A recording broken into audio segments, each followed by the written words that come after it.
I am so delighted to welcome Professor Ann Newman. Dr. Newman is a professor and a chair in the Department of Epidemiology in the Graduate School of Public Health at the University of Pittsburgh. She holds a secondary appointment in the Department of Medicine and with the Clinical and Translational Institute and Translational Science Institute at the University of Pittsburgh. In 2014, Dr. Newman was named the Catherine M. Detry Professor, Endowed Chair of Population Health Science. Within the Graduate School of Public Health, Dr. Newman directs the Center for Aging and Population Health, which includes the Centers for Disease Control Prevention Research Center, and an NIA National Service Award training in epidemiology for doctoral fellows program in the epidemiology. Within the Department of Medicine, Dr. Newman also serves as co-PI for an NIA-funded Older Americans Independent Center. Dr. Newman's research focuses on aging, including the determinants of physical activity and cognitive function, as well as successful aging and longevity. She has a special expertise in the study of cardiovascular disease and aging and body composition, sarcopenia, physical function. She is certified by the American Board of Internal Medicine with added qualifications in geriatric medicine. Dr. Newman is the principal investigator of several long-term cohort studies and clinical trials in older adults funded by the National Institutes of Aging. Some of these include Lifestyle and Independence for the Elderly, or the LIFE study, Aspirin to Reduce Events in the Elderly, Long Life Family Study, and the CHS All-Star Study, which is Exceptional Aging, 12-Year Trajectories of Function. Dr. Newman has many other appointments and awards that I'll stop right here. We are so happy, and I am so delighted to welcome you to our National Academy of Kinesiology meeting, our 85th meeting, which has to do with aging, I would think. So welcome, and let's welcome Dr. Newman.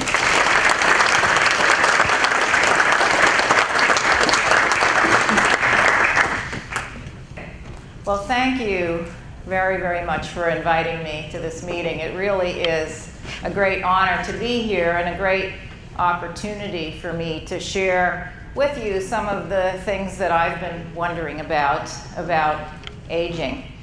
The background you heard is that I come from a background of geriatric medicine and became interested in doing large cohort studies to try to get a better understanding as to why older people develop physical disability as they get older. One of the studies you didn't mention that I'll probably refer to the most is the Health, Aging, and Body Composition study, which I've had the honor of working on with many people. It's a wonderful national multidisciplinary cohort study that I've worked on for about 20 years. Well, here's an overview of what I thought I'd talk about. I looked over your agenda for the meeting and thought about the theme that Barbara outlined so well to me when we talked about what I might say. And I thought that this would provide an interesting context. It's not a lot of answers, it's a lot of observations, but with the idea that aging, I think, is really changing. And there's a lot of new information about aging, and how do we carry that forward?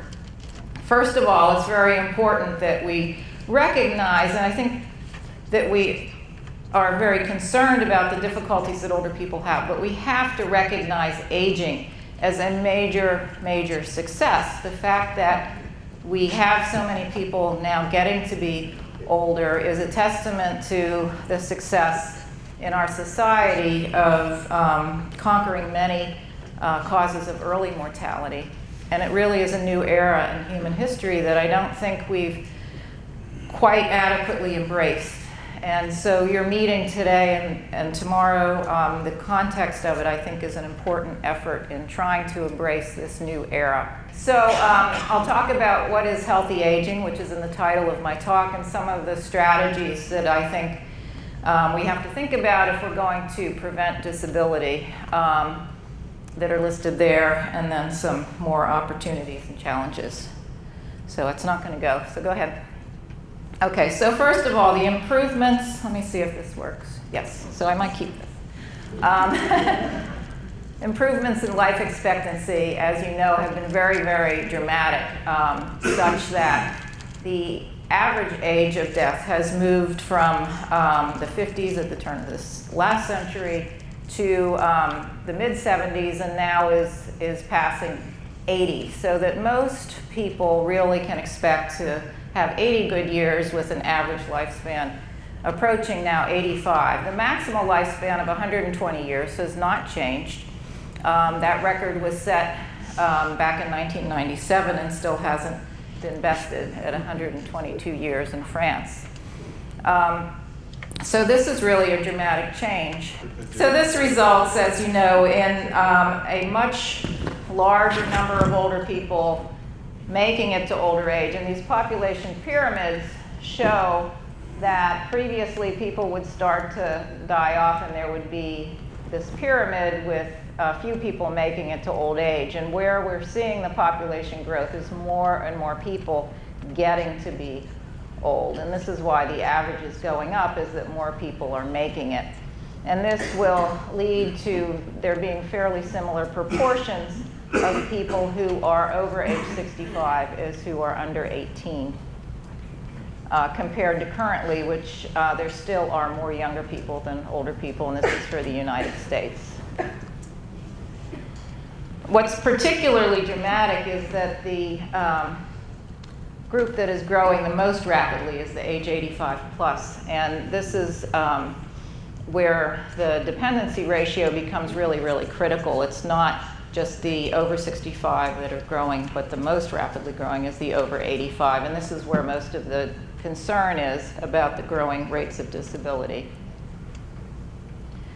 It's also not just a problem in developing countries. The rate of population growth in aging is actually greatest in Asia. You can see here the proportional increase between the year 2000 projected to 2050 is almost triple here, about double for Europe and North America. And again, almost triple in Latin America as well.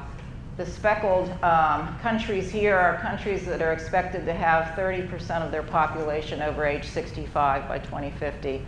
US and Canada, Europe, China, Australia. Very, very dramatic shift that's now spreading worldwide and including developing countries. Africa continues to lag behind because of primarily the AIDS epidemic. So aging is a global issue.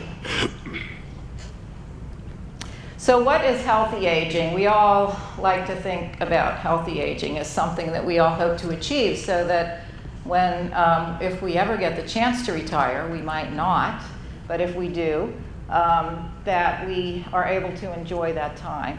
So is healthy aging being free of disease? Some people think of it that way, but we have to recall that most older adults have one or more chronic conditions. Is it functioning well in spite of disease? I like this concept because it emphasizes the potential that we have for adaptation, even in the presence of disease. Here you see the common health conditions after age 65 in men and women. But the issue is not just any one of those health conditions, it's the fact that health conditions accumulate, and most older people will have at least one chronic condition. And by age 80, a third of the population has 4 or more chronic conditions, which is really a huge burden and results in a very high rate of healthcare expenditures. The comparison of someone who does not have a health condition per year, the expenditure is $200 compared to almost $14,000. And this is in the over 80. So we are spending a lot of money, and this tells us that it just is a very, very steep increase with age that we have to think about how we're going to deal with, because these resources are finite.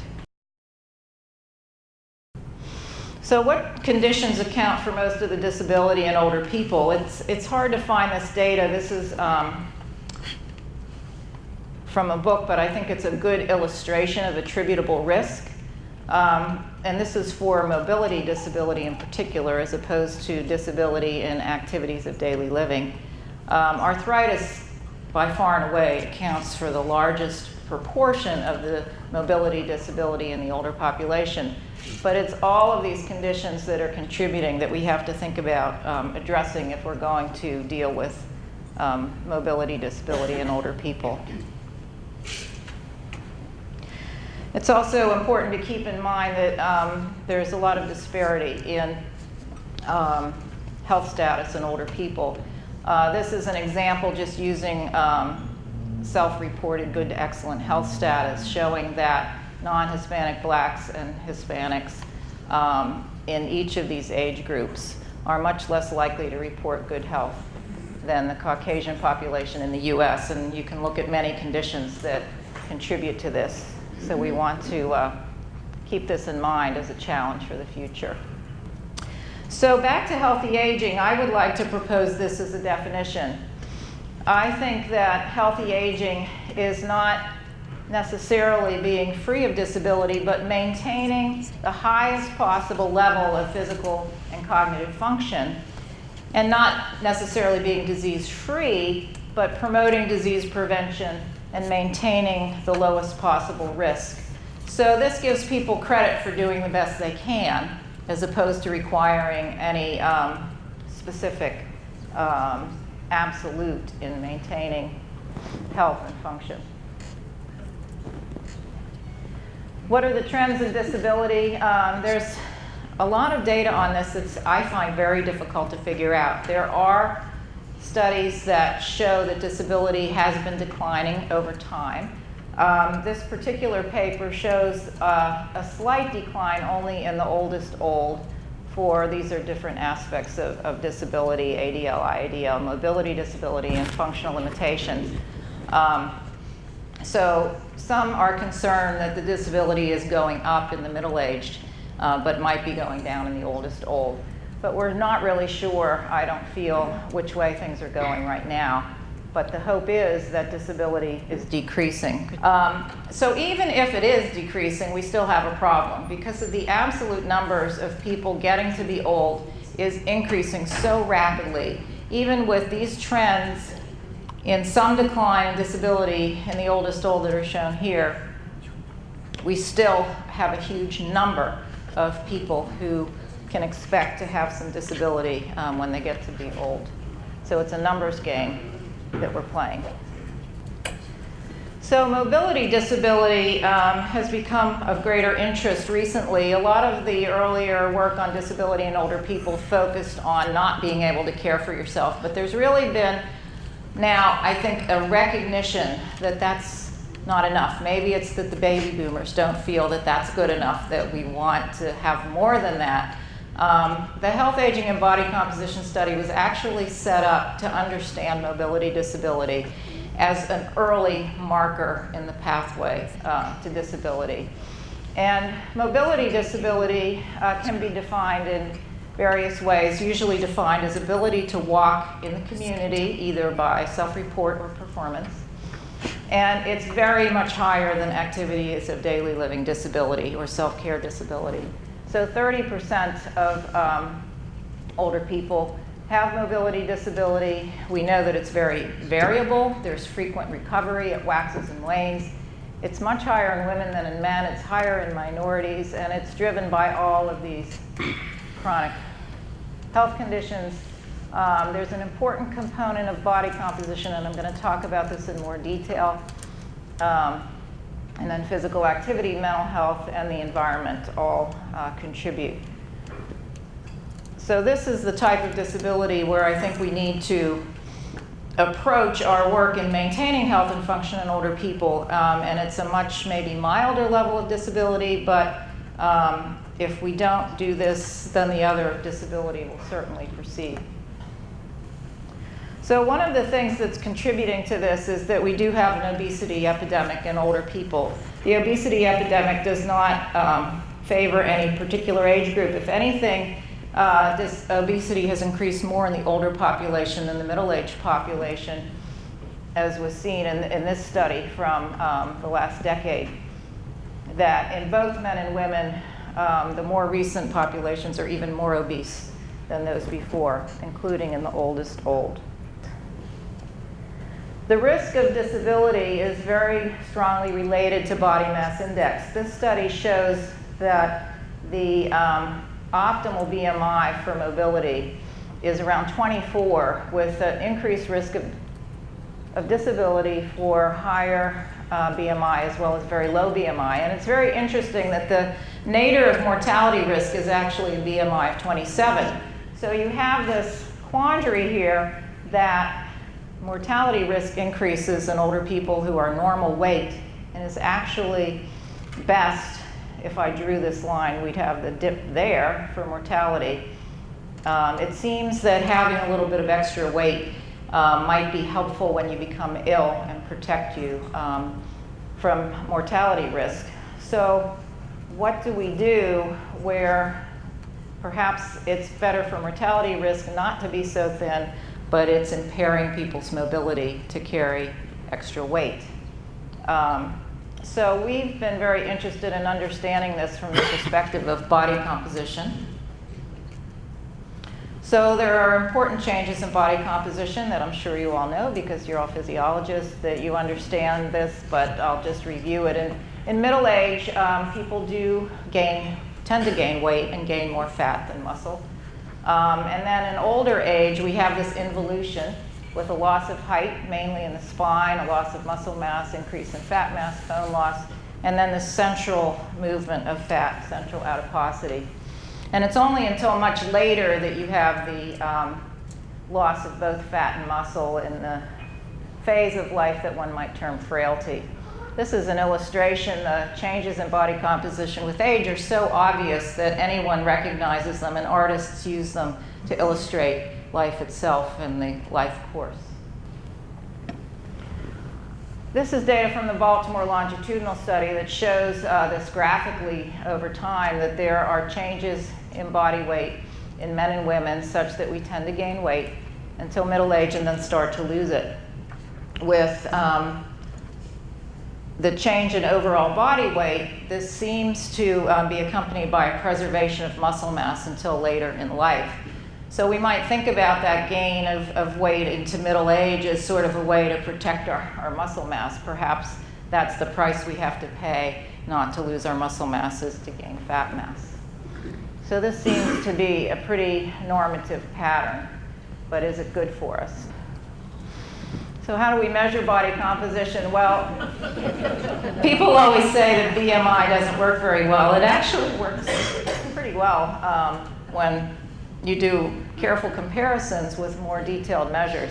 But I love this slide of the scale that shows that you seem to be retaining food as the reason for your weight gain.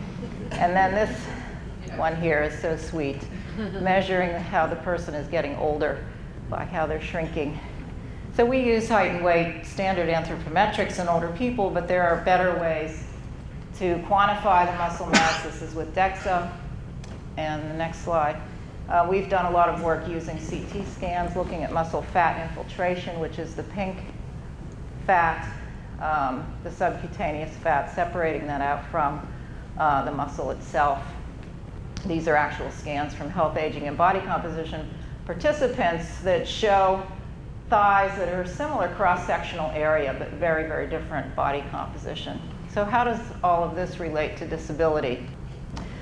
Well, I used to talk about health ABC for hours on end. I decided to collapse it just into these 3 bullets here. These are some key findings from that study. We noticed that strength declined much faster than lean mass. We thought that the loss of lean mass would explain the loss of strength, but it actually didn't. The loss of strength was far accelerated over what could be explained by a loss of lean mass. Fat infiltration, we saw increased with age, even when total body fat was decreasing. Even in people who were losing weight, infiltration into the muscle was increasing. we found that strength and muscle fat infiltration and the overall fat mass predicted disability. When you accounted for those things, the muscle mass didn't matter so much. So the whole field of sarcopenia is still trying to work out then what is sarcopenia if the muscle mass itself tends to fall out of the equation. And that's actually the subject of an RFA that came out to try to relook at this data and figure out what are the best metrics for understanding what muscle mass should be. And then strength, predicted mortality, muscle mass again fell out of the equation in these models. So I think that the Health, Aging, and Body Composition study really helped understand the importance of body composition to physical function and disability, and it was very surprising that the muscle mass itself, when you understood the quality of the muscle from the fat infiltration, from the strength, and when you had a good measure of total body fat, that it doesn't seem to be as critical. And I think the reason for this is that we tend to conserve our muscle mass as we remodel our body composition, and that's an essential feature of life.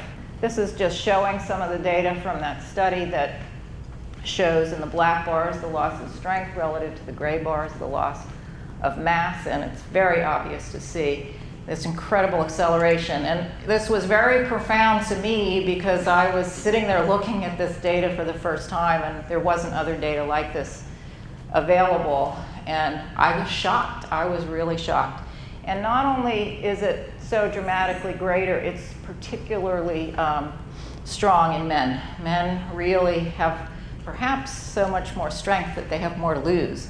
But we see this over and over again, that men are at higher risk for losing their strength, and it's way out of proportion to a fairly small change in muscle mass as we get older. And this paper showed the importance of the different aspects of body composition for disability in older people. And you can see here low thigh muscle area by the CT had a tendency towards predicting, but wasn't significant and wasn't as strong as the muscle fat and the strength. And the body fat is not shown there, but also very important. So it seems that body composition is just very complicated because you have to look at the muscle and the fat together. And for a long time, the people in the obesity world just studied obesity, and the people in the physical activity and physical exercise physiology world would study the muscle, but one more than the other, and not really try to put them together.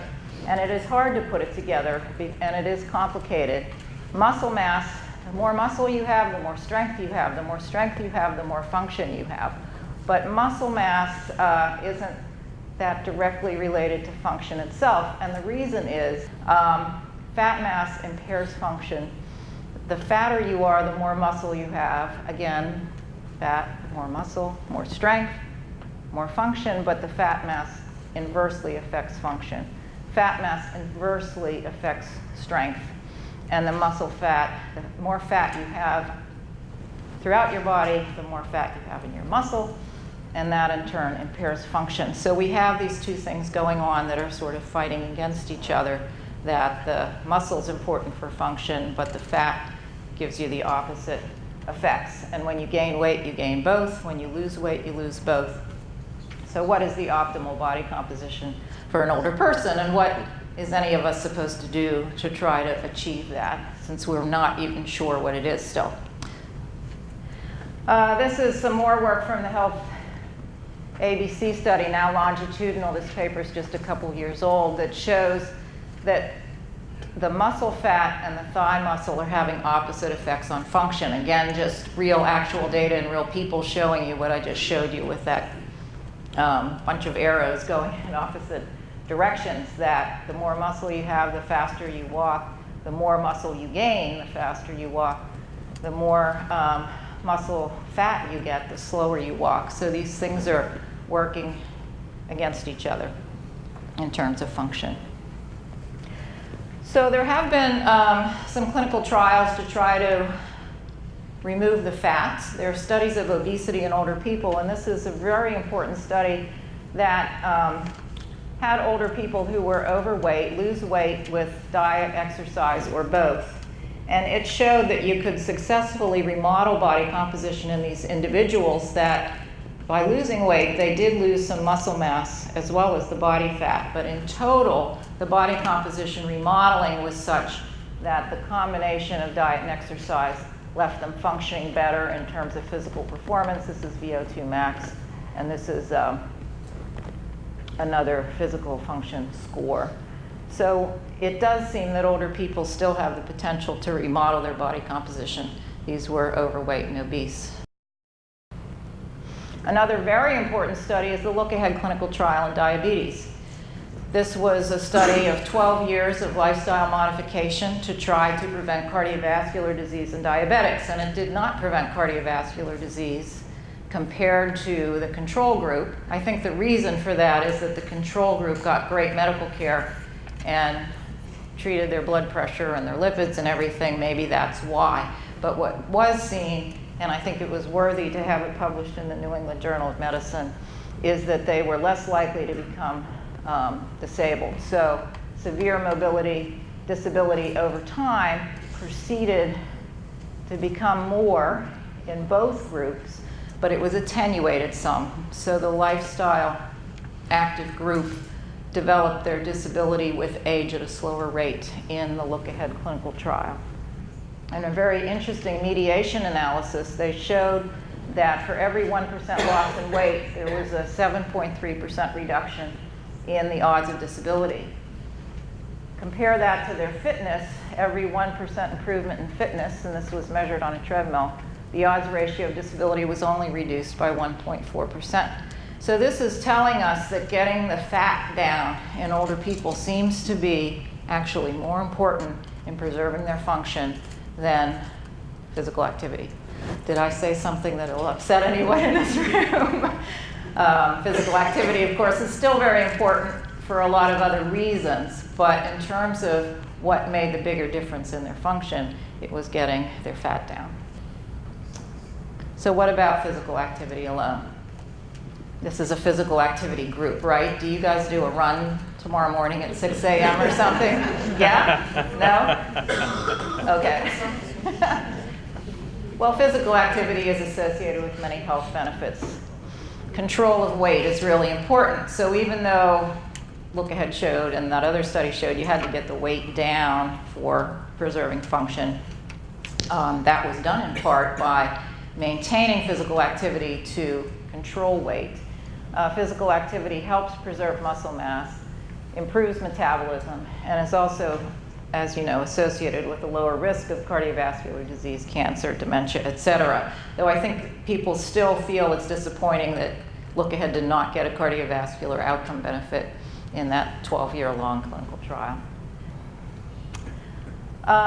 So what kind of exercise? I think I really like this paper because it compared resistance exercise and aerobic exercise and combined in looking at insulin resistance as well as function in overweight older people. And it showed, well, I thought they'd all stay on at the end, but maybe it was a change in the computer. But basically the idea is that you do need both resistance and aerobic activity in older people. And in these studies of getting older people to lose weight, it appears that the resistance exercise is more muscle preserving and the aerobic exercise is more fat burning. So they each have their relative contribution to optimizing body composition in a weight loss program. Okay. So more about physical activity itself. We know that physical activity is a very important predictor of chronic disease burden. So going back to the idea that we have to do something about multimorbidity to keep older people from being disabled, one of the things that can prevent multiple chronic health conditions more than anything else is physical activity. This shows the rate of accumulation of chronic conditions by midlife level of physical activity. Even years prior to old age, physical activity shows a lower rate of accumulation of chronic conditions. And this shows how that compares to other risk factors, that fitness itself reduces the risk of disability in both men and women. BMI, an increased risk total cholesterol increased risk. These just shows you a comparison. It appears that, obesity here, again, appears more important, or at least has a larger effect than the physical activity does itself, but both are important. So we thought that, you might be familiar with this study called the LIFE study. The LIFE study was a physical activity trial in older people to see if we could prevent mobility disability on a long-term physical activity intervention. We actually started this study with a planning grant in 2000 or 1999 or 2000, and it took us about 4 or 5 years to get a planning grant funded by the NIA, and then we did the pilot, and then it took us 3 years to get the big study funded. But we finally did, and I think that it was a really important study to do because it is the first study to show that you can prevent physical disability with physical activity. And it sets the stage for preventing disability with other interventions, because anything we would do for older people to prevent disability now has to be held to the standard of what physical activity can do. Now, the intervention showed only 18% reduction in what we call major mobility disability, but persistent mobility disability was reduced by 28%. And what this is telling us is that the recovery from people who did have disability was enhanced. So we had incident disability, and then we looked at the persistence of it, and the persistence was reduced even further. So that's telling us that more people who became disabled during the course of the study recovered. We brought them all back, even if they could not walk in the program. This was observed disability in our clinics. We'd bring them back and see if they recovered. So we were able to show a benefit for recovery. And one of the things that we were very interested in Pittsburgh, we had done a lot of work on this muscle fat issue in the health, aging, and body composition study. We were able to show that in the LIFE study that the physical activity group did not gain that intermuscular fat. And it seems that physical activity is the most important way to prevent this fat accumulation in the muscle with age. This was actually a sort of a small pilot. We did not get this data in the whole study. So I think we've learned a lot about optimizing body composition, about the importance of physical activity for disability, but yet we still have this issue that endurance declines with age, even in people who are the most physically active. What this shows is the rate of decline in the Baltimore longitudinal study on aging in VO2 peak per kilogram of fat-free mass by levels of activity here. And regardless of whether you maintain the highest level of activity for your age or were in the lowest level of activity for your age, over time, these move together in parallel and go down. And so that's always very disturbing when I talk to people about aging. They say, what? I am working so hard to keep this from happening, and you're telling me there's nothing I can do about it? Well, it does seem that if you're higher up on this curve, you're going to hit a threshold of not being able to function much later than if you're lower on the curve. But it does seem to be the case that there is a fundamental aspect of aging that VO2 max is capturing, that it is going down as a fundamental marker of the aging process. So why is that? Can we understand that? And I thought I'd talk a little bit about some of the biology of aging that is giving us, I think, a new window on the potential to change the course of the aging process. So first, defining aging, which is something that you can talk about aging. I always go to the Gerontologic Society of America meetings, and a lot of times we won't bother to say what aging is, for years. Just assume that we all know what aging is. But as I worked more in healthy aging and longevity, it's become really important to separate out exactly what we mean by aging. So this is the definition that I use, and it's a composite of several, that aging is the accumulation of damage and repair. It occurs in cells, tissues, and the person over time, and it results in a loss of function, vulnerability, and it's universal, detrimental, and has been until recently considered to be inevitable. And this is why age predicts the loss of mobility, disability, death. This is why, because of this accumulated damage and repair, that older people tolerate injury less well, heal their wounds less well, etc. But we don't really have a full picture of exactly what is all happening with this damage and repair, but much more is known about this now than ever. So in the biology of aging, there was a recent meeting where they put together this paper kind of summarizing all the pathways to aging that have been studied that are describing these aspects of damage and repair, and how we now can begin to think about the possibility of targeting these fundamental pathways themselves to prevent what appears to be inevitable decline. This includes aspects of stem cell regeneration and repair, metabolism, macromolecular damage, the epigenetics, the modification of DNA over time, inflammation, adaptation to stress, and proteostasis. There are other papers that put these together in different ways, but it's become clear that some of these things now can be measured and tracked to understand intrinsic aging. And so much of this work has been done in animals and models, organ systems. Genetic manipulations have been shown primarily in the growth hormone axis and the insulin signaling pathway to manipulate longevity in animal models. When you look at all the knockout mice that live a long time, all of these genetic manipulations that affect longevity are in growth hormone insulin signaling pathways.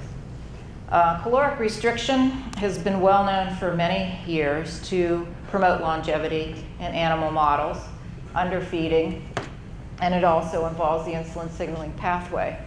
And now there are caloric restriction mimetics that are being studied, drugs that might manipulate some of the signal changes in these pathways. And parabiosis is now identifying proteins that alter aging in animal models. Parabiosis is the joining of an old mouse and a young mouse. It could be too young and it could be too old, but joining the circulation so that they're trading circulating molecules. And molecules have now been identified in these animal models that can make an old mouse young or a young mouse old. And there's also been a recognition that cellular senescence can be identified and actually imaged, and therapies are being developed to knock the senescent cells out of the body. And so there are now new therapies that can clear senescent cells. So now there's really potential that we can think about aging as not being inevitable. There's a lot of translation issues to bring this sort of work to human studies. One of the major issues in humans is that there's no one marker that captures aging. So there's those biologic processes that I showed you, but they're very difficult to measure directly. There's a lot of controversy about timing of interventions. In human studies, what would be, how early would you want to start taking some sort of therapy? What are the critical periods of doing that? And what intermediate outcomes can be used to tell you if it's working or not? So this is really at the forefront of research now translating biology of aging to human studies. I serve on the NIA Council, and I just came from that meeting today, and this is absolutely where the National Institute on Aging is going. It's translating these animal model molecules into therapeutics. There are some promising biomarkers of human aging, and I've listed some of them here, some intrinsic process measures from the blood, physiologic function, and integrated performance. I think, to me, My favorite one is measuring oxygen consumption with exercise because it's integrated whole body physiology of aging. Of course, many other things contribute to its decline with age, but within an individual, I think it's a good marker to track. This also raises the question of whether some of the stuff we're already doing is treating aging. I'm an investigator on this aspirin trial, which asks the question, does aspirin promote healthy life? It's one of the first clinical trials where the outcome is health span. It's not a disease, it's health span. And the potential is that aspirin has so many effects. It may be affecting cancer, it may be affecting dementia, it may be affecting cardiovascular disease, which we have more information about. So should we be thinking about all the studies that we do as preventing aging rather than just a disease and look at multiple effects? So this study will go on for a couple more years, and we'll see in the balance if it's helpful or not to take aspirin for primary prevention in older people. So just to go back to caloric restriction, it seems, why are we talking about taking drugs when we know that diet and exercise work already, right? Well, the big controversy, I think, that we need to understand better is the importance of caloric restriction versus caloric expenditure. In animal models, caloric restriction extends lifespan. We know that. And the question that I was very interested in understanding is, what about physical activity? Does it really extend lifespan? Well, it seems in animal models that it doesn't extend lifespan so much as it improves health span. Physical activity is the thing that seems to be promoting adaptation to that intrinsic damage of aging to optimize the function of the organism more than it is helping them live longer. There's this very nice little study that was done in the fruit fly where they had the fruit flies not fly, compared no flight to induced flight, which was making them fly a lot, and then allowed them just to have their voluntary usual activity.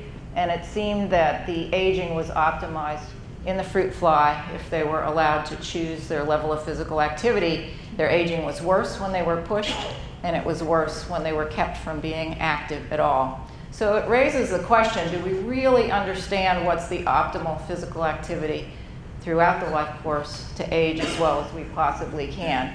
And this would imply that we need to think about what the sweet spot is.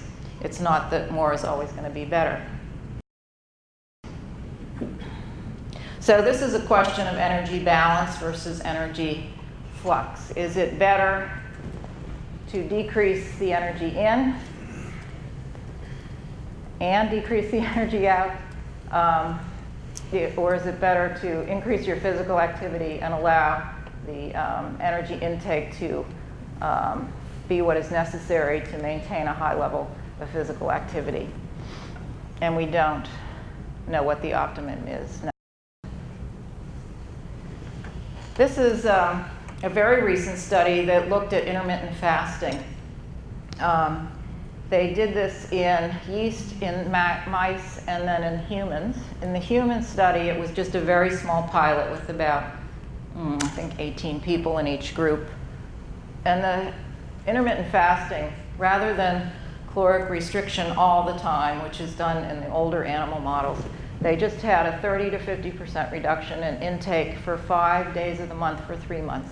And they were able to show in the animal models tremendous benefit from this intermittent fasting.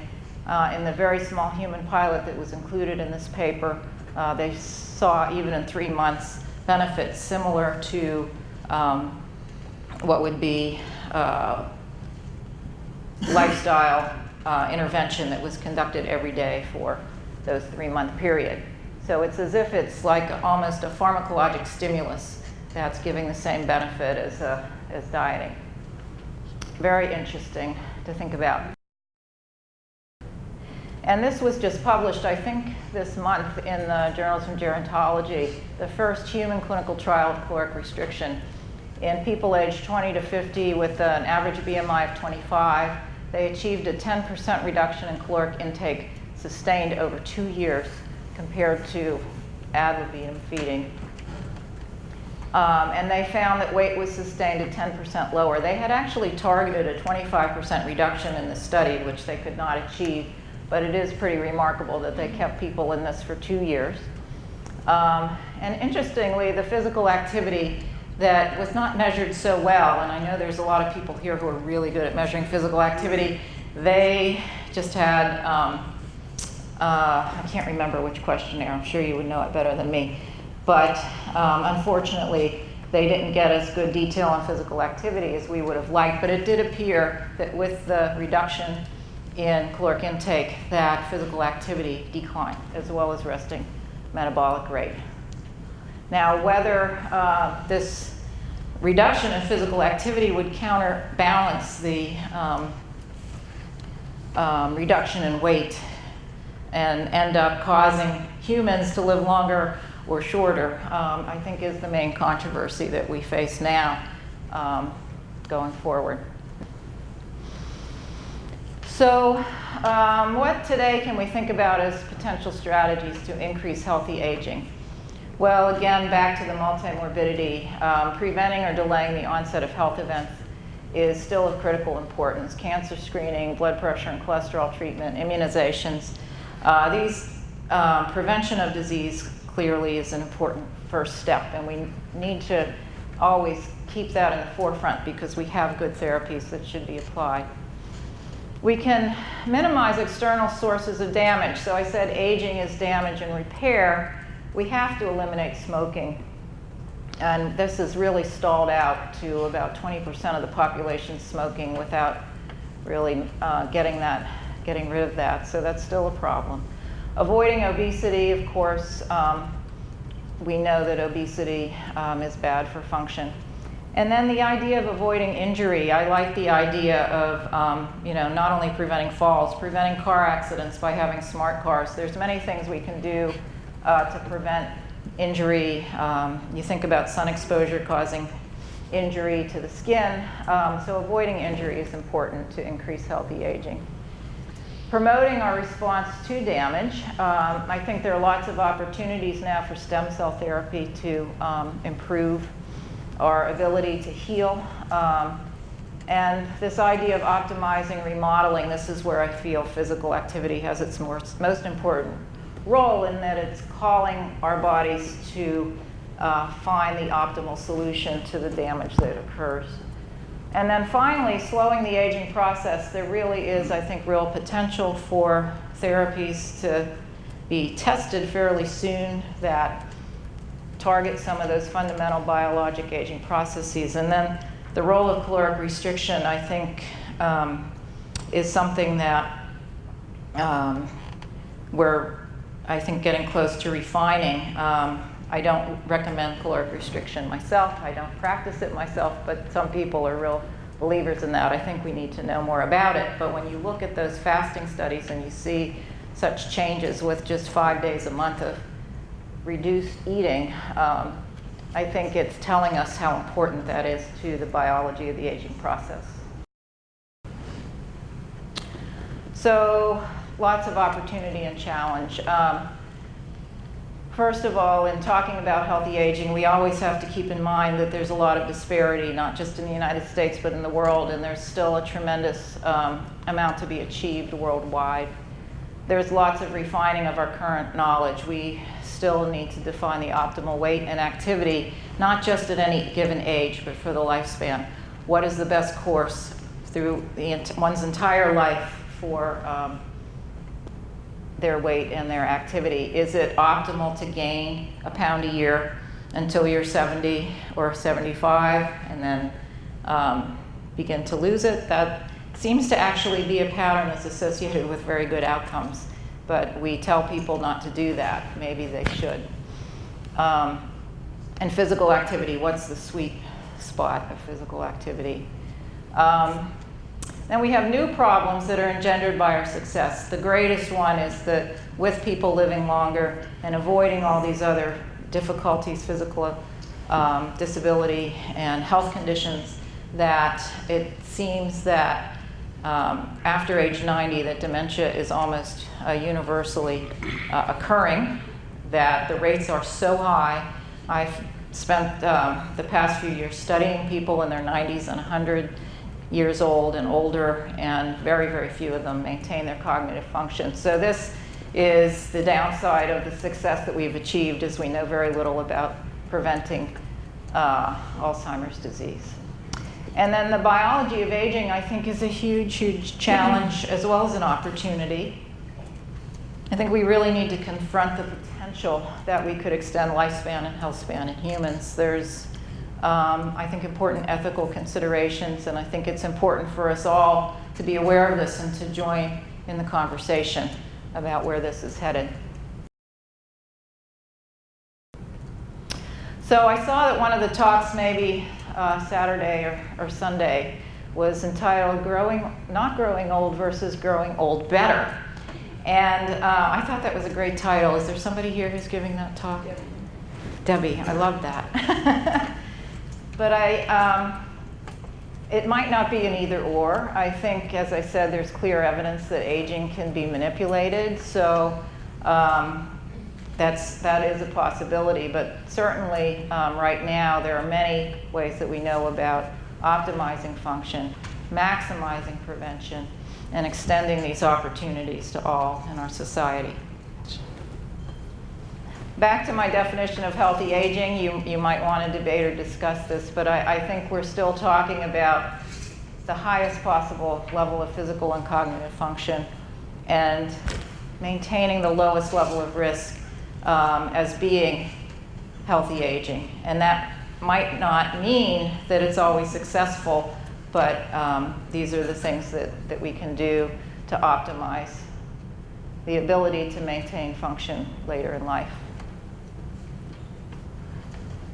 So we live in a world that's increasingly aging, and we have to think about not only ourselves but for future generations. It's important for the future of young people that older people maximize their function so that the burden does not crush the younger population as it comes along. And that's what I mean here by showing this tiny hand.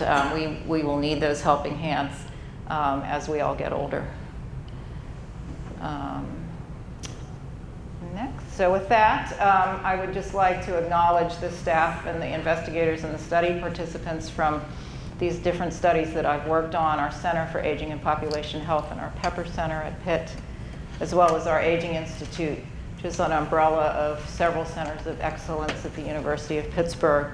And to acknowledge, I've been very blessed to be funded by the National Institute on Aging, but also National Heart, Lung, and Blood. The cardiovascular health study was not a study of disability in older people, but as a young geriatrician, they let me put in all the disability measures I wanted to in that study, so it's become a very important study of aging. I also have funding from the CDC, as well as support of my institution. So thank you.